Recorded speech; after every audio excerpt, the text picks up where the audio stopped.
Okay, perfect. Hi, everyone. Thank you for coming to our first presentation of the quarter. This will be hosted by Alliant International University featuring Joel Calzada, and they'll be talking about careers in clinical psych, marriage and family therapy, clinical counseling, as well as counseling psychology and more. And so I'm going to let Joel take it away. And as a reminder, if you haven't already signed in, the sign-in sheet is in the chat. Awesome. Hi, everyone. My name is Joel Calzada. I'm a Director of Partnership Development here at Alliant International University. That's a mouthful to say, and even more so, I am the Partnership Director specifically for the California School of Professional Psychology. So it usually takes me about 8 minutes to get my whole title out. But what it basically means is my job is to meet with you all, to work with organizations, work with groups, work with businesses, all in the attempt to forward psychology, get more psychologists into the workplace, and help fill needs that really our community needs. So I work in a variety of areas, but bar none, this is my favorite groups to talk to are my psychi groups, because you guys are right at the forefront of jumping into these fields in a real meaningful way. So thank you for letting me come in. I was mentioning to the group right before they opened up the waiting room that it's been a little weird with COVID. I feel rusty. I'm really excited to get the opportunity to jump back in and talk. So super interactive. I will go through a whole bunch of slides, but as I go through, if you want to ask questions, cool. I'll pause at each stage to see if there's any questions. And then at the end, certainly anything you might have, we'll go ahead and do a back and forth, but keep it really open. Don't be shy, jump in and ask away. Okay, so let me share my screen and make sure you guys can see that. Can you see my slideshow? Yes, we can. All right, let me put it into presentation mode. Ooh, now I feel fancy. Okay. All right, so we're going to talk about careers in psychology. And the way I'd like to do this, I can't stand doing, and I can do it. If need be, I can come in, and it's very different. Like towards the end of the semester, I can always come in and go distinctly through each degree program and the inner workings of the program and units and all the big hyper detail. Sometimes I'll even bring admissions in to talk about that. But really what I like, especially as we're going through school, is to talk about the careers. And within that, I'll weave in what we do here at Alliant, but really to talk about the careers in psychology and where you can make an impact in your career. And you're going to hear that word over and over from our university is impact. How are we going to impact you to get ready for your career to then go impact others in the careers that you want to pursue? Okay, so we'll go over an introduction of Alliant and the California School of Professional Psychology, or you'll hear me refer to it as CSPP. We'll talk about marriage and family therapy, clinical counseling, clinical psychology at the PhD and PsyD level, or organizational psychology, I like throwing in there as well. And then we'll talk about tips for applying for graduate school, okay? So a little bit about Alliant, just so you can start getting used to us. If you haven't heard about us, not unusual. We are primarily a graduate school. So usually you don't hear about us until you reach this step, which is, hey, I think I want to go to graduate school. We are a private regionally accredited university. We also work very hard on keeping the gold standard accreditation, secondary accreditation for all of our programs, which means for clinical psychology, we're going to carry APA accreditation. For our MFT, we're going to carry COAMPT. For clinical counseling, we're working on CACREP accreditation, and we are 2 seconds away from the finish line. COVID's actually slowing us down there. So we work really hard to make sure we carry the gold standards for you. Okay. We do have several campuses. So we have 6 campuses, and they're listed there. I work out of the LA campus, so I'm here at our LA campus is in Alhambra. We also, if anybody's going to do marriage and family therapy in Orange County, we have in Irvine a campus that specifically does MFT. And then our main campus is down in San Diego, and our probably most recent newly revamped campus is the Bay Area campus, which is gorgeous. So a little bit about Alliant. Okay, Alliant, we work to prepare students for professional careers of service and leadership and promotes the discovery and application of knowledge to improve the lives of the people and diverse cultures and communities around the world. We were into diversity and inclusion and social justice way before it got popular. So it's something that we hear about all the time now, but as a university, this is who we really are.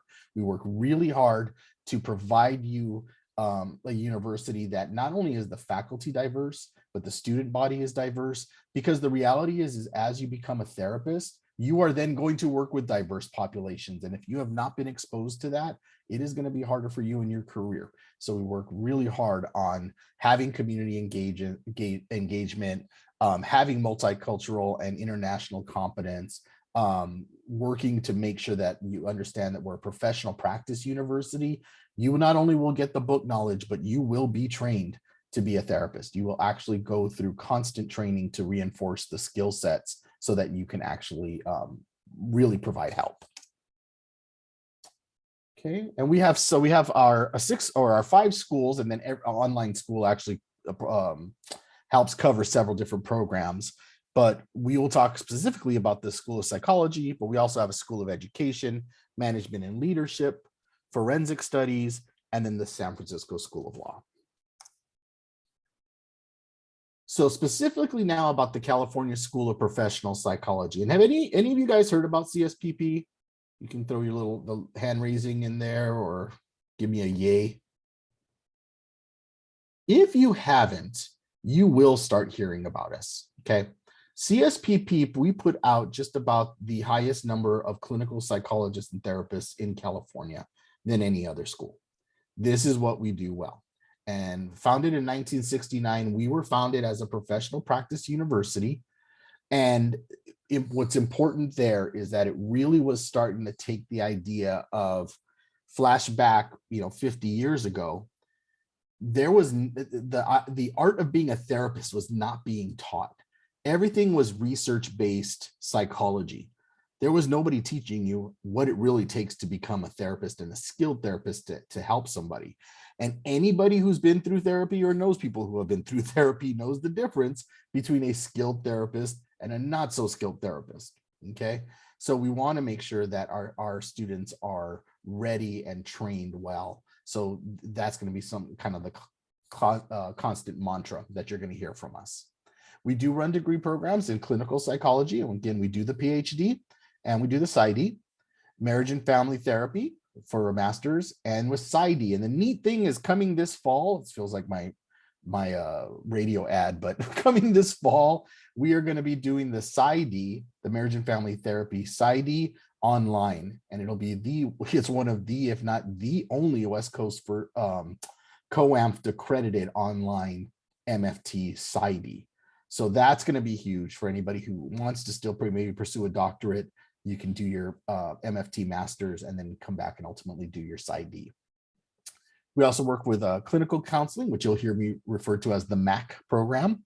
And then we do org psychology, and we also do a postdoctorate clinical psychopharmacology degree. Okay, so you can see that we're really invested in these areas. So now you know a little bit about us. Let's kind of weave that through and talk about what it takes to become a mental health professional.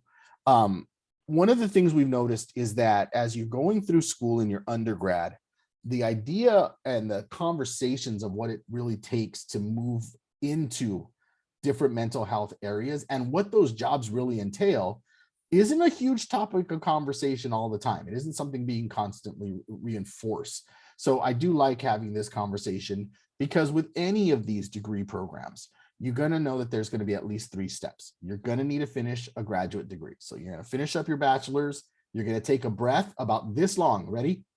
That's it. And then you guys are all coming back to graduate school. So go through, finish your bachelor's, take a quick breath, and then enroll and get back into graduate school so you keep your momentum. You're going to complete your graduate degree, and then you're going to go through some version of internship or practicum, and then you are going to have to sit for state licensure, org psych being the exception that there is not a licensure requirement for organizational psychology. But for everything else we're going to talk about today, there is. Okay. So let's start with marriage and family therapy. And marriage and family therapy on the West Coast, in particular in California, is very, very popular. As you go across the states, if you were to go back east in particular, clinical counseling ends up becoming kind of the standard bearer. And you'll see more clinical counselors. But in California in particular, and especially in Southern California, marriage and family therapists are the main form of therapy that we're going to see. Okay. So the profession, what is it? Well, the first misconception is that with marriage and family therapy, you are only treating either couples or the family group. That is not totally true. The majority of people that you are going to treat are individuals within a family unit. You'll treat couples, then you will treat families. You can also work with groups, and you also will work with a wide range of problems that they may be working on. So yes, it's marriage and family therapy, but it doesn't mean that you're only going to be pigeonholed into that area. You really will work with everybody. Okay. Now here at Alliant, we actually call it couples and family therapy to make it a little bit more inclusive. And that's more of the reality of who you work with. There's so many people and so many different types of family units out there that we call it CFT, or couples of family therapy, but it does lead you to the same licensure. Okay. So this kind of treatment, you are focusing with family, social, and system groups. And the biggest thing to think about when you look at different models of who you may want to treat and how you may want to treat them. Marriage and family therapy, masters in clinical counseling, or even going all the way up to your clinical doctorates, they're all just different learning models. So you're really going to be working a lot of the same areas, but the treatment method is really going to be your difference there. And here, marriage and family therapy was really developed right after World War II. And if you think about World War II, you have tons of people coming back from war, affected by war, etc. And there was not a lot of time to get back into deep into their past and work and move them forward. It was really about helping them where they're at and how we can help them improve their lives from this point moving forward. And that's what you're going to find with this kind of treatment program. It is taking them from where they are and in the here and now and moving them forward, not deep diving into their past. So that's going to be where your difference between this and the clinical counseling program is. Okay. And you're really working on helping them develop positive personal and interpersonal experiences. Okay. Effectiveness. And this is one of the neat things with MFT. Insurance companies absolutely love, and that's one reason why I think in California we see so many, they love MFTs because of the fact that you can work not only an individual, but you can work a whole family unit as well. So let's say you have a family that's all having crisis. You can have them all come in one sitting. Insurance only has to pay for one bill, and you've helped a group of people. So insurance companies absolutely love MFTs. And the reality is that it is really one of the most cost-effective ways for individuals and families to get help. So same thing going, if I can have my whole family come in and meet with a therapist at one time rather than each one individually, it's far more cost-effective. So MFTs are wonderfully cost-effective to help out family units or individuals. Ideas of what you're going to see, everything from child conduct disorder, chronic illness, marital distress, but then you will see things like autism, adult schizophrenia, anorexia, adult alcoholism, and drug abuse. So you are still going to see and be trained up to work within these issues. Okay. Now, again, there's two different pathways, but ultimately MFT is what we call a terminal degree. And a terminal degree simply means that once you finish this and you sit for licensure, you're good to go for your career. There is not a need for additional steps unless you want to continue your education process. That's fine, but it is a terminal degree. You could get your master's in MFT and off you go to your career. So you are going to have to do all your 3,000 hours of clock hours. You're going to have to do your internship. You're going to be kind of working through all this process, but we will walk you through it. So one of the big differences with a school like Alliant is that we are such a small private school that you're going to get a private school education, and that's going to feel very, very different you will know everybody. You'll know your counselors, you'll know admissions, you'll know your faculty reps that actually help walk you through, make sure every box is being checked along the way to lead you right down the line to where you need to go for licensure. Your job is to put the work in, and we are very high into scholarship. We believe that our programs need to be rigorous to train you up to really help people. So you're going to do the work. You're going to pull your hair out doing the work, but we will help you and guide you every step of the way. Okay. Now, accreditation is huge, and you're going to constantly hear me talk about accreditation today. It should be something that is very high on your list. This world of psychology is still very much an alphabet soup type of world. They like their PhDs, they're like their PsyDs, they're like their MFTs. Everything you're looking at is all graduate work that you're going to be doing. And then they want to know where you went to school and then whether those schools were accredited. That does make a difference. If you ever wanted to work for the Veterans Association, you cannot work for them if you did not take or go to a school that was COAMT accredited, okay, for an MFT. So it's very, very important that you look at your accreditation standards for any program that you go into. You're spending a lot of money to go to school. Make sure that you're really getting the education you need. So we are COAMT accredited. We're also AAMFT accredited. The benefits of secondary accreditation. So you have your regular school WASC accreditation, but the benefits of accreditation like COAMT is things like license portability, the rigor of the education, but then, like I mentioned, job eligibility. Some places will require it to be hired in, but the license portability is huge. In California, you have the ability to get your degree, and if you move it to any other state, it doesn't necessarily mean that you're going to meet all the requirements. Unless you go to a COAMT accredited school. If you go to a COAMT accredited school and you end up in Pennsylvania or you end up in South Carolina, the possibility of being able to move right in, get a credit or get your license in that state is much higher because of the school that you've gone to. So make sure you keep an idea about or keep the idea of accreditation kind of on the forefront. Alliant is one of the first accredited PsyD programs in the nation. There's only 22 of them now in the US for a PsyD doctorate, and one of 7 that has the master's accredited online. I think there's only 3 in California, and we will be the first to have an online PsyD. Okay. All right, so before we go on to clinical counseling, any questions on the MFT program? Sip coffee. I have a question. Sure. I was just wondering if you can explain what exactly an accreditation is, if that's only like the next step. So after like we do everything else. Sure, I'm happy to.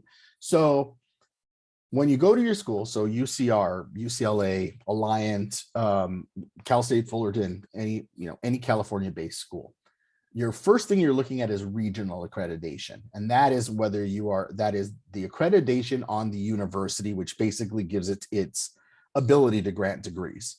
Okay. So you have your base accreditation, which is WASC accreditation for the West Coast schools. And I think it's 7 accrediting bodies nationwide. So there's an Eastern one, a Midwest one, etc.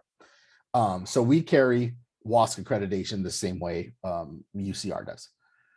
Then you have secondary accreditation, or what is often known as programmatic accreditation.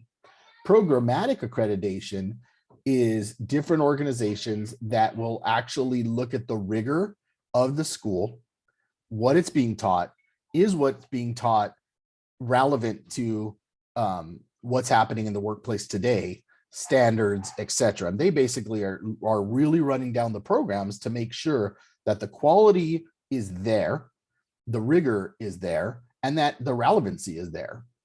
So secondary accreditation is huge. For like a clinical PsyD, having APA accreditation is really important. One of my clients is Kaiser Permanente, and we run a cohort for them. So we have several of their students that we bring into school, etc.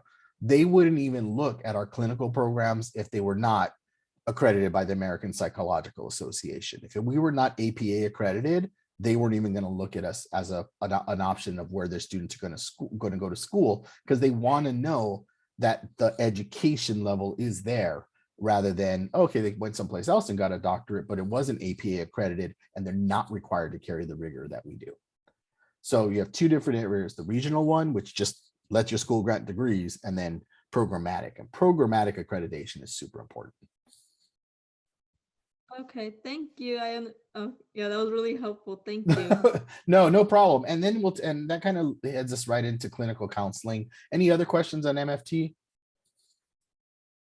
I might have missed this, but what would you say are the typical settings that people who obtain MFTs work in? You know, it's funny because I had a slide for that a while back, and I pulled the slide because it's not changed, it's just there's become additions. So in the past, MFTs were one of my favorite parts about it is that it lets you hang your own shingles. So you can ultimately open your own business. Bonus, right? But it also would then, you would work with conglomerate groups, or you might have a large group of MFTs working all together. Then you would have nonprofit organizations or for-profit organizations that are helping with treatment for individuals. But the career has continued to develop, where now we're seeing it in prison systems. Now we're seeing it obviously in the academic setting, but now we're actually seeing it go back into the hospitals. I mentioned Kaiser earlier. We've seen them pick up and say, look, we've outsourced our MFTs and our patients forever. We're bringing them back in-house. And if you watch commercials on hospitals, you're going to see more and more commercials talking about whole health, the whole individual. And that's because mental health is now playing into that. And they're really striving to bring it back into these settings. So in the past, you might see in a hospital setting a social worker there, but they may not have an on-site therapist. And now they're bringing them back in. So the settings have advanced, and we're actually working on that. In fact, at the we may have had it shared, but I'm going to make sure I share it again. We have an upcoming presentation, CSPP presenter series next week, and it's talking specifically about mental health in the medical community. So yeah, the settings are really getting broader. I mean, even school settings are bringing in MFTs now, where in the past maybe they would only have somebody trained up as a school counselor. Now they're bringing in MFTs or clinical counselors in for those settings. So lots of opportunity, huge amount of opportunity, guys. Okay. All right, so let's move on to clinical counseling, and I can answer any other questions you might have at the end too. So if you want to type them in the chat room, we can go through them after as well. So clinical counseling. Clinical counseling is the flip side of the same coin as MFT. So you have MFT on one side and clinical counseling on the other. Clinical counseling is going to see a lot of the same issues. You can work with groups, you can work with marriages, you can work with families, you can work with larger individual or group settings. But the main difference is that we actually find the treatment method being different. The treatment method with clinical counseling is really starting to go back into their past. So you are now trained up to go back and start diving into people's past, which is why you'll see things like addictions and substance abuse, crisis and trauma, depression and anxiety disorders, working with stress management, career issues, grief adjustment. Career counselors tend to be more niche in the areas that they work. Okay, so it doesn't mean you can't see all the same people that MFTs would, but clinical counselors tend to be the ones that really want to help a certain population. Okay, but the part I love the best is that it's really working with the worried well. So with all of us on here right now, most of us are either the worried well, which means we're doing okay on the surface, but inside we're struggling, or we know the worried well, and you have family members or somebody who you know on the outside, they look like they're handling life, but reality is they've got a lot going on and it is affecting them both physically or mentally. So clinical counselors, like I said, it's a little bit less broad-based on the norm. And again, as you go nationwide, you will see more clinical counselors out there than MFTs. But if you're staying in California, MFT is probably your jam. Okay. So where do we see clinical counselors? Mental health facilities, substance abuse facilities, rehab counseling facilities of any kind of rehab. So you can go down the line of different addiction issues. Again, you can work with marriage and family issues. You could hang your own shingle and run your own business if you wanted to. And then we do see more of them in the school or career counseling settings. Okay. Now the MAC program, really, we're looking at adding in a couple of different things. And the first one is that you're going to be working with evidence-based practice, EPB. You're going to start working a lot in that model. You're going to work a lot in assessment, a lot in advocacy, okay? And then intervention is going to be another area that you're going to see is different. So to me, it is a little bit more of the intent side of mental health. And on each level you're looking at, you're kind of stepping into deeper issues. You as a person have to take the time to start feeling out which group do you really want to help. We need it all, so it's okay. You might be the types like, no, I just want to deal with normal family issues, child development, teen issues, and I just want to stay in that realm. Other people are like, no, I want to work with autism. I want to work with substance abuse. I want to work with veteran issues, PTSD issues. So you start figuring out the depth you want to work in, because with this comes all the emotional training that you need to develop so that you protect yourself, because it is deep. You are going into a true helping profession. Okay. Now for LPCCs, for licensed professional clinical counselor, you're still going to do your 3,000 hours like the MFT, but you're also going to find that you're going to do quite a bit more. I think it's 700 hours more training in your practicum training. Okay. And that is because of the model of treatment and ultimately who you're going to help. So you will get some additional training, then you'll sit for licensure, and away you go. And again, I'm giving you kind of the broad-based. If you are interested in this, you will start working with counselors who will give you the hyper detail, so you know exactly how this works out. Okay, so that was clinical counseling. Like I said, flip side of the same coin of MFT. Any questions there? I have a question. So what kind of degree would you receive? For clinical counseling, Yes. you would receive a Master of Arts in Clinical Counseling.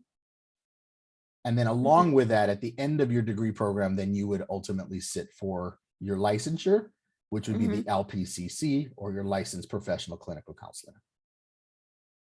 Okay, got it. Okay. And then for your master's in MFT, it'd be a Master of Arts in Marriage and Family Therapy, leading you to your marriage and family therapy licensure.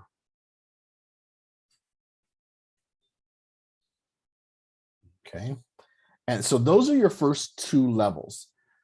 Now we're going to step up to the doctorates. Okay. And it's super important that you as an individual know you don't necessarily need to go all the way up to the doctorate if you want to do patient care, working one-on-one, becoming a kneecap to kneecap counselor where you're working with somebody direct. That being the case, for a lot of you, it is important that you want to go up and do your doctorate. That we need just as much. There's going to be a shortage coming up of therapists in this country. We're not already on it. We are really struggling on how much of a gap there's going to be coming up just by the amount of need that has gone up. So we need clinical counselor or clinical psychology PhDs and PsyDs. Okay. Oops. Click. Why is this not clicking? I'm afraid it's going to move like 3 slides up. Okay, there it is. So what is a clinical psychology? All right, a clinical psychologist is someone who assesses, diagnoses, predicts, and treats psychopathology, the scientific study of mental disorders, and other individual group problems to improve behavior adjustment, adaptation, personal effectiveness, and satisfaction. I always read that because if I tried to memorize it, I'm pretty sure my brain would explode. A clinical psychologist serves a wide population and deals with a breadth of problems. The focus is on individual differences, abnormal behavior, mental disorders, and their prevention and lifestyle enhancement. So what we're now looking at is taking everything you did as do as an MFT or a clinical counselor, and now we're adding in far more training, years more of training, and you're going to be seeing a more diverse group. But more than anything, you will probably start dealing with far more of the behavior adjustments, far more of the mental disorders, prevention, real lifestyle enhancement, seeing some of the more intense cases that would come up. Okay, so far more schooling. Now we're talking about the MAC program and the MFT program are usually 2 years plus all your practicum, etc. Now you're looking at 4 years for a PsyD or 5 years for your PhD. Now, both of those are directly from your bachelor's. That is the preferred method. So you would finish school, take a breath, and you would enroll and go into your doctorate program. Okay. So do you guys know what the difference between a PsyD and a PhD is? Anybody been wondering about that? You're like, what the heck? Why do I need a PsyD or a PhD? So your PhD is your doctorate in philosophy, and a PhD in just about any educational degree program. The PhD is really going to be bringing in the academic and research portion of that area. So if you have a PhD in chemistry, your level of understanding the research base of chemistry is going to be far higher than somebody with a master's degree in chemistry, right? So for a PhD in psychology, you are really going to not only start learning the core base of everything that goes on in psychology, but you're the ones that are doing the research and pushing us forward and finding all the new things going on in psychology, etc.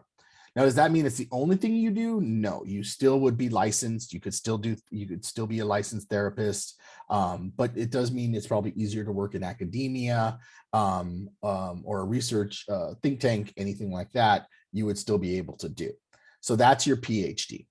Now, what ended up happening is that right about 50 years ago when came about, and it really started, the focus started out here on the West Coast, was a lot of people didn't want to do the research. They wanted to help people directly. They didn't need to do the research part. They wanted to be the therapist on the line helping people. So that's where the PsyD, and a PsyD is the equivalent of like an MD for a medical doctor, or a DD for a doctor in dentistry, or a JD for Juris Doctorate. A PsyD is a doctorate in psychology. And your focus is going to be developing your skill set as a clinical practitioner. So really developing your skill set as a therapist. Now that is kind of, you've heard me talk about it already. That is who we are as a university and what we believe students need, because the majority of work out there is actually being one-on-one patient care. So if you go into your PsyD program, it's a little bit less time. It's 4 years. And it's completely clinical training based. You're still learning all the theory you need, but it's really teaching you to be a counselor. The PhD for us, even in your PhD program, 50% of the time, you are going to be taught to be a therapist. You are going to get the clinical training along with the research training so that you are way more well-rounded and able to come out of school and work one side or the other. So for us, that's massively important. We also think it makes you a much better researcher if you actually understand the patient care side. So you have your two differences between your PhD and a PsyD. And again, this is where you soul search and figure out, what do you want to do? What populations do you want to work with? Because we need it all. So your licensure requirements for clinical psychology. Obviously, you are now working towards your doctoral degree. You still have your 3,000 hours or 2 years, but this is now 2 years of fully supervised experience that you're going to be going through. You are going to have to pass your EPPP and your CPLEE, which are your boards, your doctoral boards, to pass for licensure. And then there's a whole bunch of other things that will be involved. But again, with a school like ours, we're going to walk you through each process and make sure you have everything checked so that you can head towards your doctorate. Okay. Any questions on clinical psychology? Basically, clinical psychology is going to be the big boy degree. I do. In what instances would you find, like, in what situations would you find a clinical psychologist? And okay, clinical psychologists we're going to find now everywhere. Okay, so all the same areas that you would find for MFT or clinical counselor, you'll see clinical psychologists working there. What we tend to find, however, is that clinical psychologists will also now be the ones leading these organizations. So if you have people that are actually directors of a organization, things like that, they're going to have the doctor title behind their name. And it does open up a lot more opportunities if you go all the way up to your doctorate, whether it's a doctorate in MFT or your clinical psych, PsyDs or PhDs, that holds weight because you're going to see it in all the same areas. But if you want to keep moving up in your career, the doctorate is going to become something that you're going to bump up against at some point. You're going to need to get that done. The other part is that depending on who you want to work with, you might see that, especially like in hospital settings, they may require it for certain divisions or certain caseloads, etc., that they require to have doctorates. So we're seeing such a nice mix in this industry right now of, if you have a doctorate, there are going to be pathways for you. If you have an MFT or a MAC, you're going to have pathways available for you. But really, like I said, psychology still loves its alphabet soup behind the name. If you have a PhD or a PsyD, it's going to just open up the ceiling of where you can go. And especially if you think, yeah, I want to be a director of an organization. Yeah, I want to run my own place or have a large clinic. You're going to need the degree behind you. You need the education level behind you, to be honest.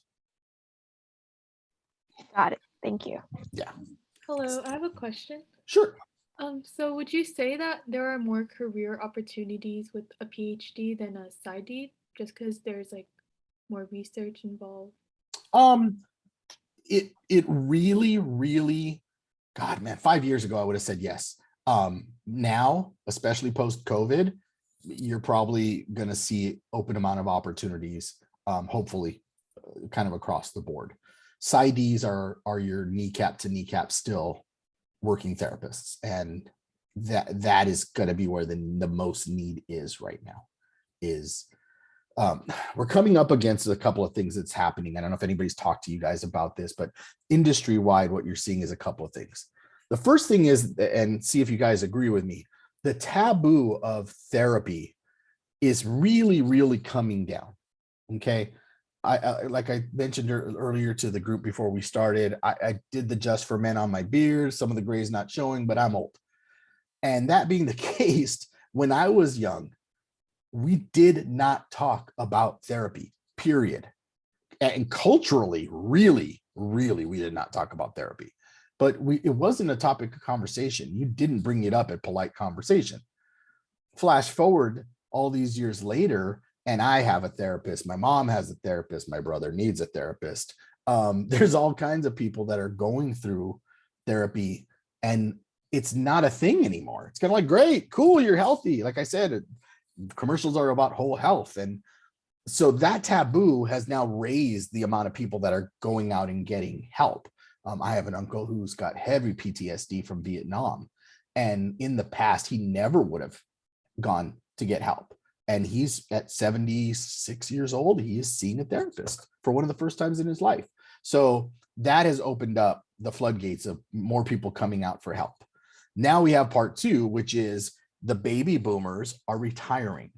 And a lot of the therapists that don't like this telehealth version of care are starting to retire. Okay. So they're retiring. So that opens up more opportunity. And now mix in COVID and the 800,000 people that have passed away and all the families that have been affected from that. Now there's going to be a huge looming need of additional help coming out, not to mention all the workers. And, this has been a big issue, and there's going to be more hands on deck needed.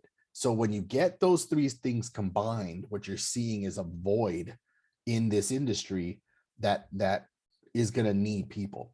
So when I say that we're working to really try to help gather up as many therapists and get you guys out and working, it's real.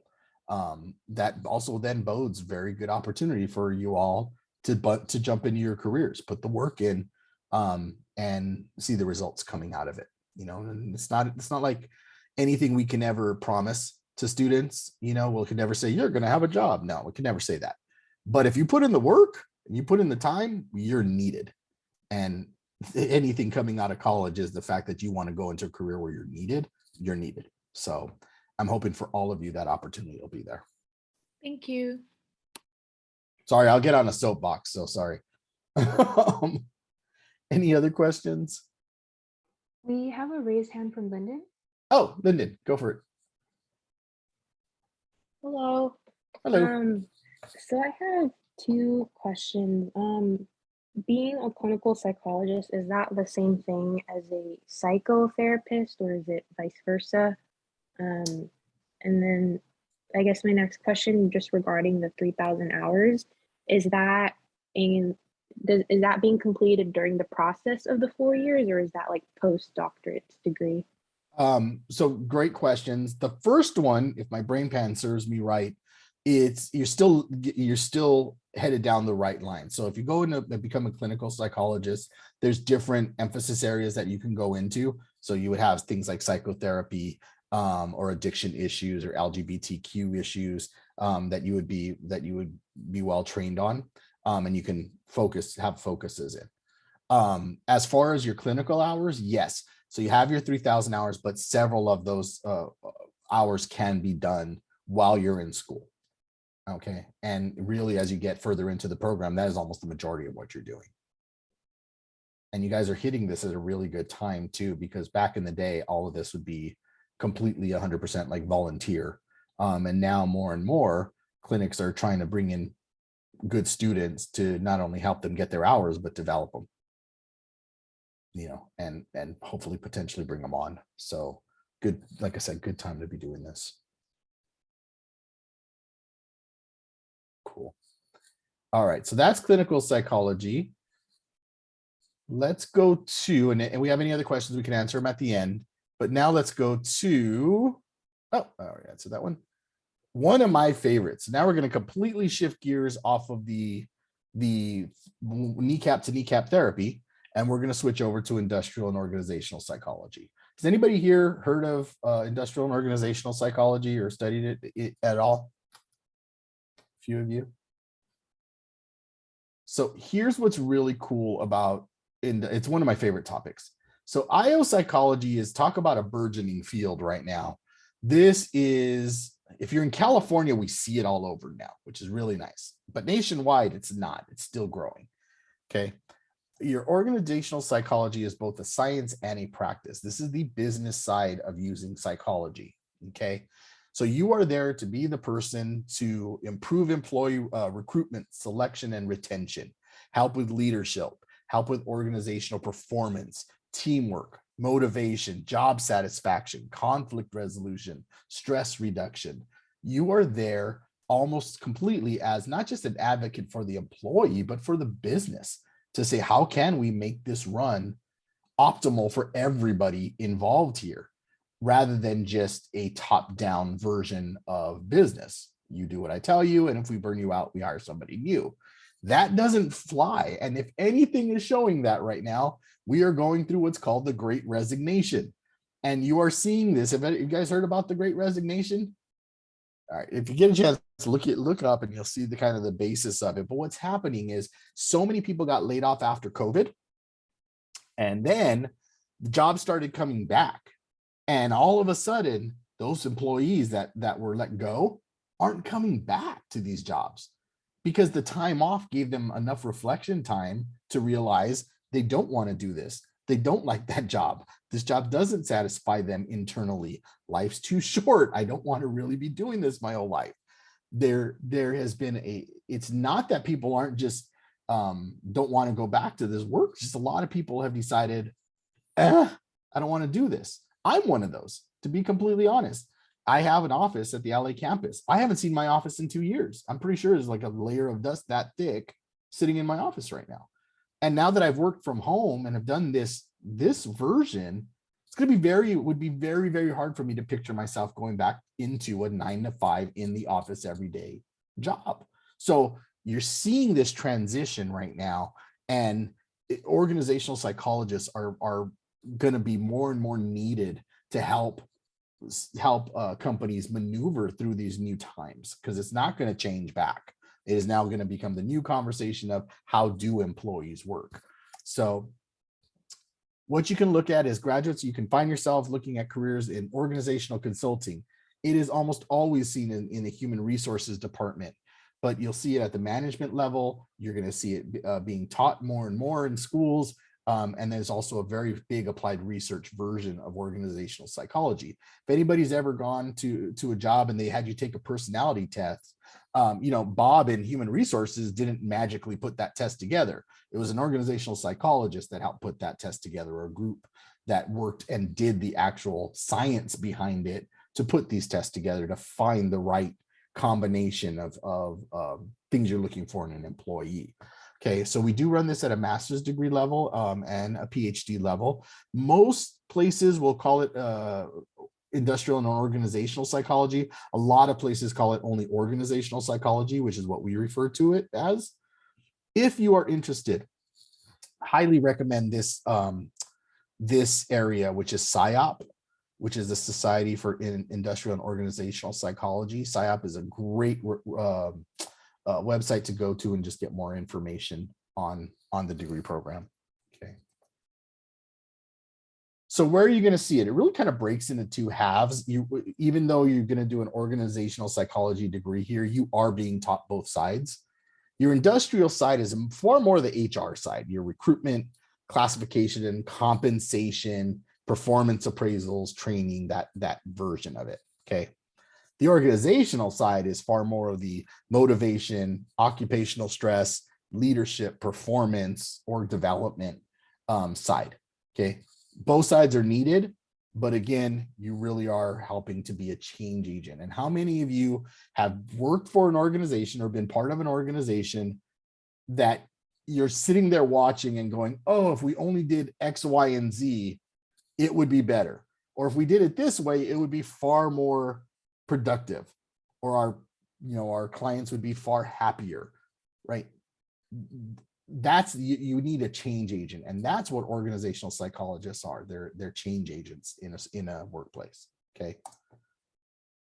So what are the trends that we see right now coming on? And this is actually as recent as we can get. So it's still 21, but from 2019 to 2020 to 2021, I can't even explain how big the jump was between 20 and 21. 19 to 21, it's a completely different list. Okay.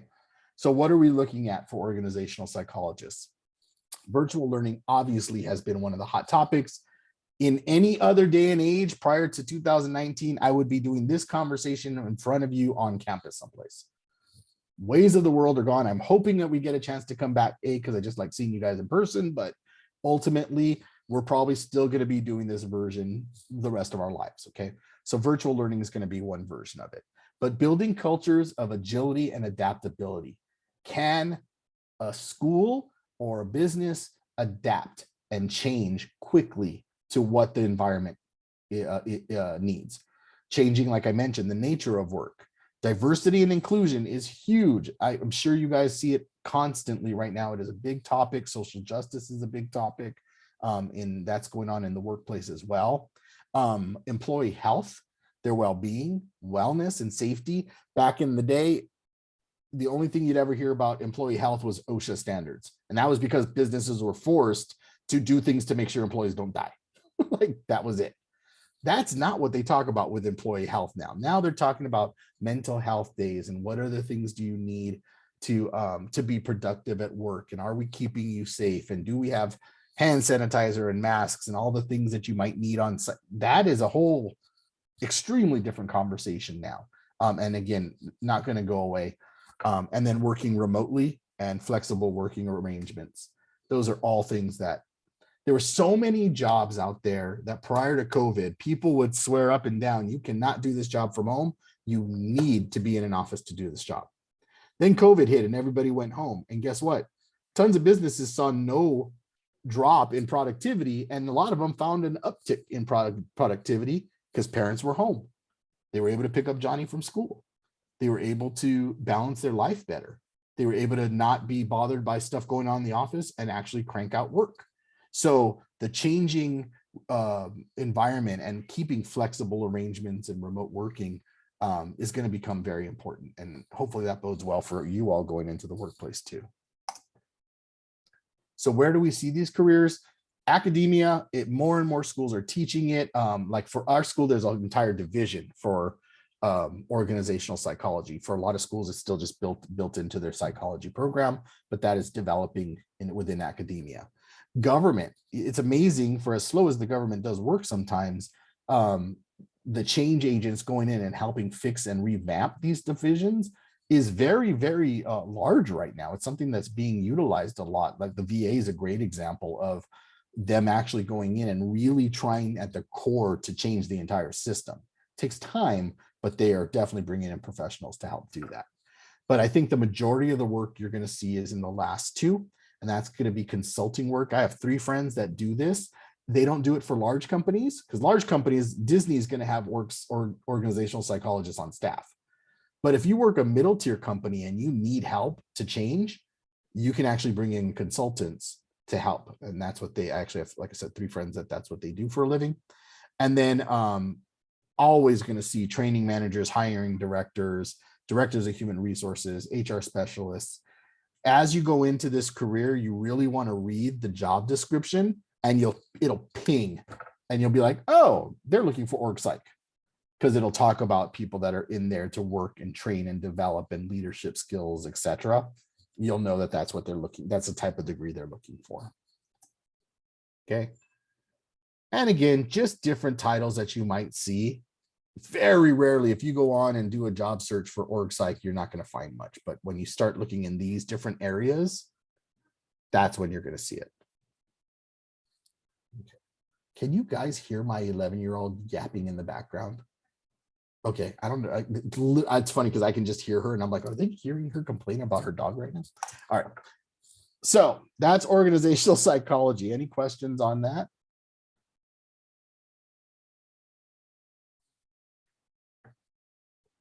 All right. So let me see. Let's go to the chat room.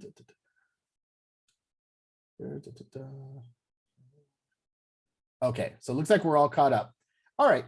So we've gone through all these different areas of organizational psychology, clinical, MFT, MAC. Just know there are additional things out there. You know, I do this version of this conversation because these are like the heavy hitter areas, but you also have school psychology. You also have school counseling. We have a California School of Forensic Studies, which goes deep into forensic behavior and forensic psychology, which is obviously more the law enforcement side of it. There are so many different areas to look into this. So as you find that you have questions, the biggest thing with going to grad school, and we'll get into it right now, but is really starting to reach out and get more information. Okay. So let's talk about tips for applying to grad school. The number one thing, and I just alluded to it right now, is you're going to change your brain pan and know that when you were going for a bachelor's degree, you're applying to all these places, they're reading, they're looking at your stuff, and they give you the go, no go, whether you're going to get into the school. Graduate school for this kind of a career, okay, not for every career, but certainly for psychology, is very, very different. It is us looking at you and you looking at us and seeing if there's going to be a mutual match to get you where you need to go. The second part is this is the first time that we are looking at you as a peer. We're going to take the time to see, is Michelle or is Lyndon or is Jenna, do they have the internal dynamics that we're looking for to be able to produce a solid therapist? Okay, so we are now looking at you as a peer to see, is this somebody that we're going to be able to put out and make an impact out in the community? Okay, so really change your brain pan and say, look, I need to reach out to places. I need to start talking to counselors. I need to start talking to advisors to get a real feel for what that school is teaching and if it matches my career choices. Okay, so you're going to research schools. Always compare the program length, the cost, the course description, right next to it on the right-hand side, accreditation. You really want to get a really good feel of the schools you look for. Okay, you're starting to look at apples to apples comparisons. But then you want to look at what makes those programs unique.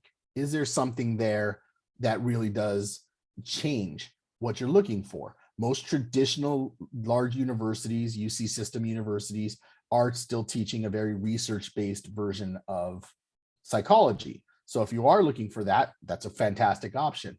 If you're looking at possibly doing something in between, someplace like ourselves, really help that because we train you up on both. If you're looking at only doing kneecap to kneecap therapy, then obviously a school that is specific to those things will be fantastic. So you want to look at what unique options each school has. Apply early.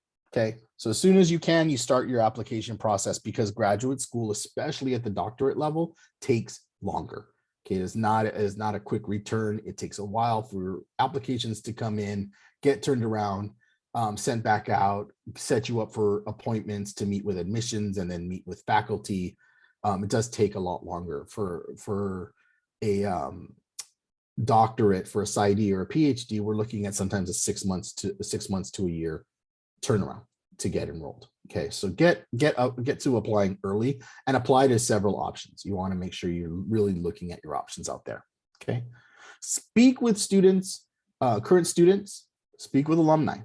Okay, you're going to find more and more CSPP alum out there as you get into this arena. Again, there's so many of our own that we've turned out that you're going to start running into them, talk to them, get a feel for what the school is like, and then really start getting some relevant work experience. So for those of you that haven't had a chance yet, really start taking some time and get some experience in this field. So whether that's actually getting a job and even working as a front end receptionist, or working in an analyst position, it's fine. Start getting some experience. If you don't have that ability, start volunteering. Okay, anything you can to start getting a very real world version of what this industry looks like is really important. Okay, it opens your eyes to the industry, and as you start writing your essays to get into school, etc., you're going to have more to talk about. So if you can, try to start getting some relevant work experience. Okay.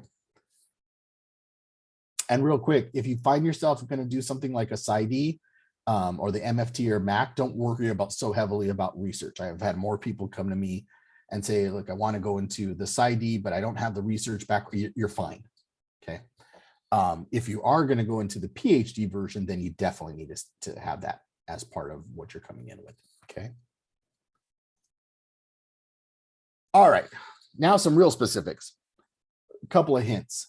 Letters of recommendation. Okay, your faculty are going to be bombarded. Okay, especially as the year from right about now to the end of the year, they're going to start getting constant requests for letters of recommendation. So get in early. Get the request to them as early as you can, and then don't be afraid to provide them with highlights. Okay. Yes, we'd like to think that all of our professors remember us from A to Z and know everything about us and how we were in class, but reality is they have so many students that even if you were the one that they remember the most, they still need some refreshing on things that you may have done, so that they have time to craft it. So if you have some highlights of things that you did in their class, remind them of that. Provide that information give them everything you need so that they can write a really nice letter of recommendation. It holds a lot of weight.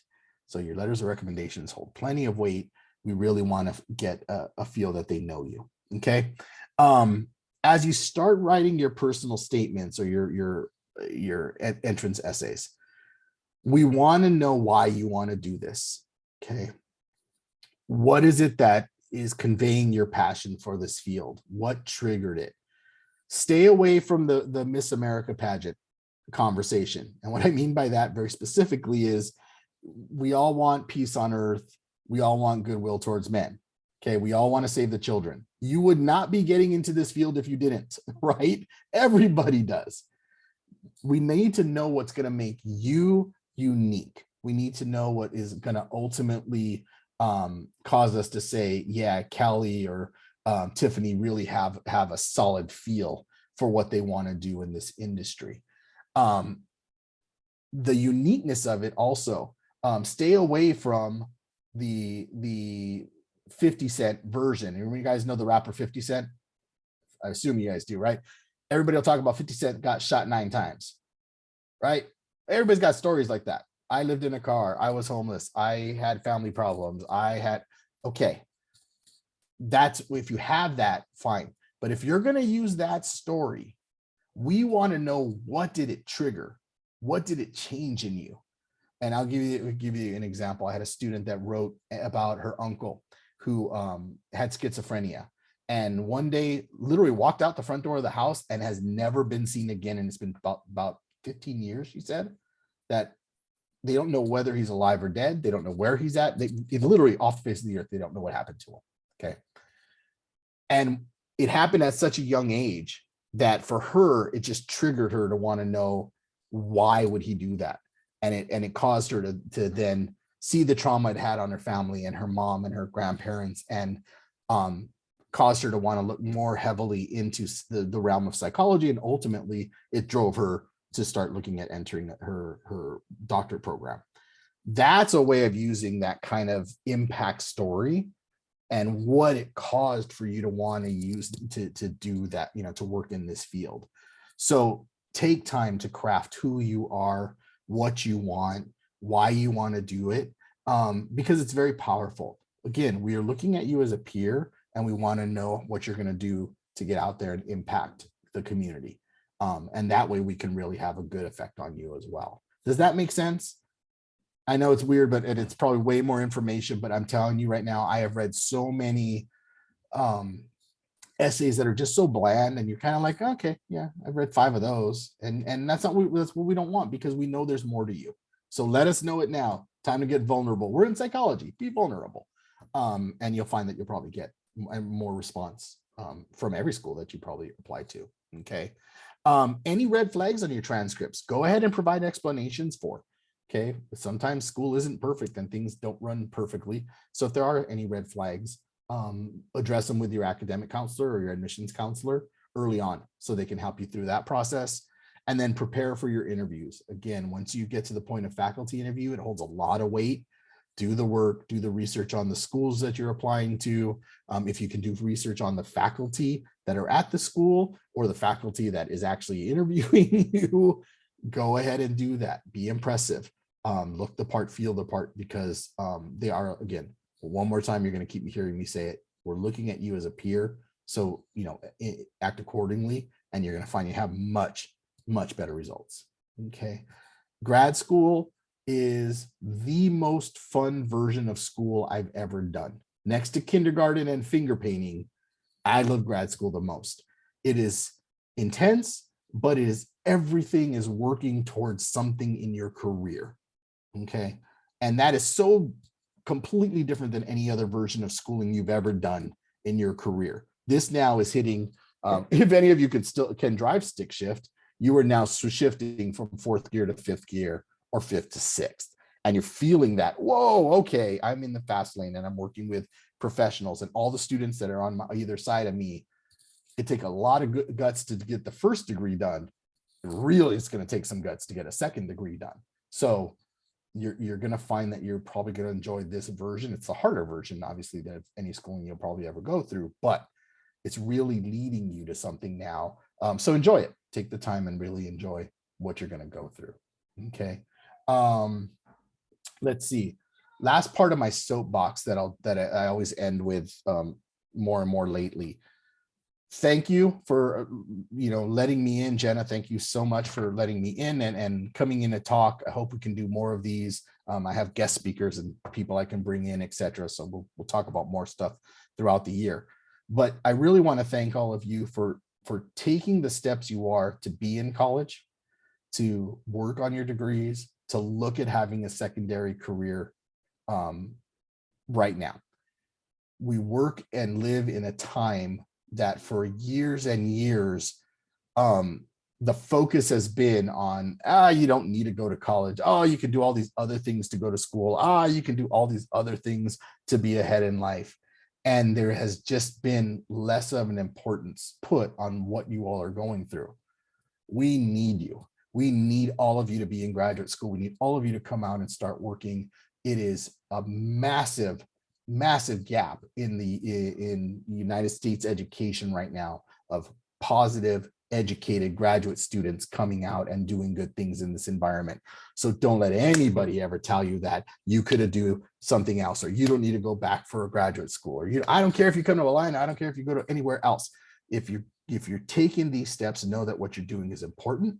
It takes guts, and it is something that we can thank you for taking these steps, because what we're going to be seeing in the next 10 to 15 years is something unlike I've ever seen in my life. And God knows we need the young, you young bucks coming right behind us to get this stuff done. So that's my soapbox. I really appreciate the time, and I'll take any other questions you guys might have. I think we still have some time here.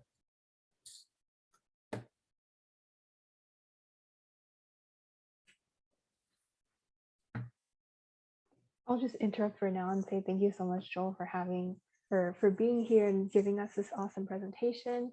I'm going to go ahead and end the recording for now. That way anyone can ask any questions without being recorded. Thank you. Like, I didn't want to ask it. I knew